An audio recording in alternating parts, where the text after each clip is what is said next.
श्री कृष्णा दोस्तों, किशोरी क्रिएशन से मैं सपना शर्मा आप सभी का हार्दिक स्वागत करती हूँ आपके अपने चैनल पर। देव, दानव, गंधर्व, किन्नर, तपस्वी, योगी, सन्यासी, मनुष्य, ऋषि, मुनि तो नास्तिकों का भी कल्याण करने वाले देवों के देव महादेव को मेरा नमस्कार है। पिछले अध्याय में हमने श्रवण किया कि चंचला ने जो है ब्राह्मण को अपना गुरु मानकर उनसे सही मार्गदर्शन की विनती की थी। इसके बाद ब्राह्मण देव बोले कि नारी, तुम सौभाग्यशाली हो जो भगवान शंकर की कृपा से तुम्हें वैराग्यपूर्ण शिव पुराण की कथा सुन करके अपनी गलती का एहसास हो गया। तुमने अपनी गलती का एहसास जो है समय से कर लिया, लेकिन ऐसा जो है हर किसी के साथ नहीं होता है। बहुत से मनुष्य तो ऐसे होते हैं जिन्हें जन्म जन्मों तक अपनी गलती का एहसास ही नहीं होता। कथा सुनने से तुम्हारे मन में वैराग्य का भाव आया और तुम्हें पश्चाताप भी हो रहा है।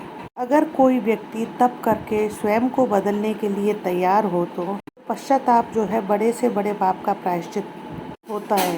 पश्चाताप से ही आपके पूर्ण पापों की शुद्धि होती है और मन जो है धर्म की एक नई दिशा में जाने को तैयार होता है। तुम डरो मत, तुम भगवान शिव की शरण में जाओ और उनकी कृपा से तुम्हारे जो है सभी पाप नष्ट हो जाएंगे। तुम्हें भगवान शिव की कथा से ही वो मार्ग बताऊंगा जिसके द्वारा तुम्हें सत्य और धर्म का ज्ञान होगा।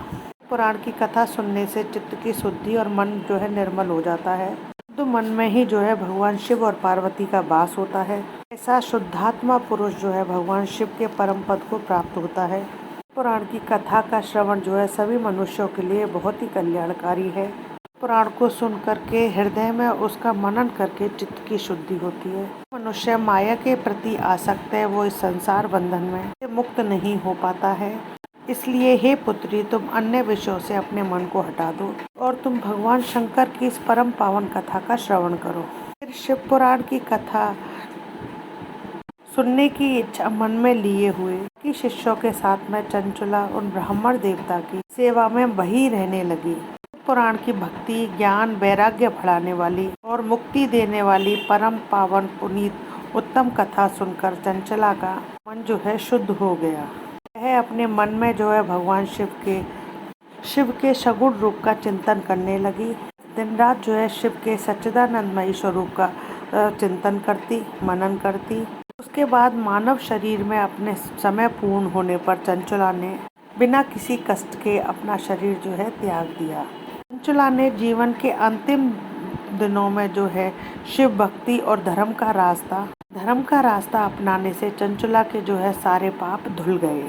इसलिए मृत्यु के बाद में उसे शिवपुरी में वास करने का अवसर भी मिला। यहाँ पर चंचला ने जो है सनातन देवता त्रिनेत्रधारी भगवान शिव को देखा। सभी देवताओं की सेवा में भक्ति भाव से उपस्थित थे।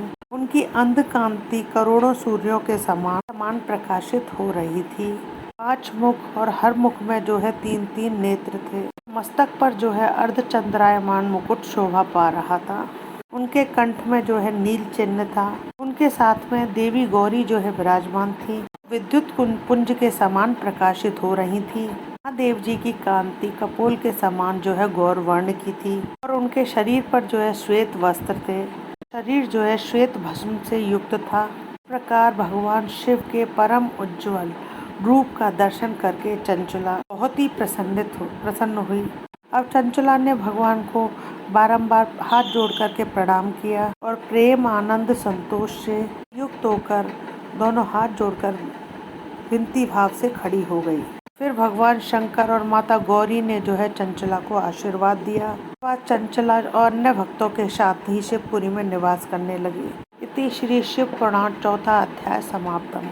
दोस्तों, यदि आपको मेरा ये वीडियो पसंद आए तो प्लीज़ मेरे वीडियो को ज़्यादा से ज़्यादा लाइक और शेयर करें। यदि आप मेरे चैनल पर नए हैं तो चैनल को सब्सक्राइब करना ना भूलें। पास ही में बेल आइकन को दबाएं, जिससे मेरे आने वाले हर नए वीडियो का नोटिफिकेशन आपको मिल जाए। और मेरी वीडियो को जो है फैमिली और फ्रेंड में ज़्यादा से ज़्यादा शेयर करें। साथ ही कमेंट्स बॉक्स में जो है ओम नमः शिवाय लिखें। जय श्री कृष्णा दोस्तों, ओम नमः शिवाय।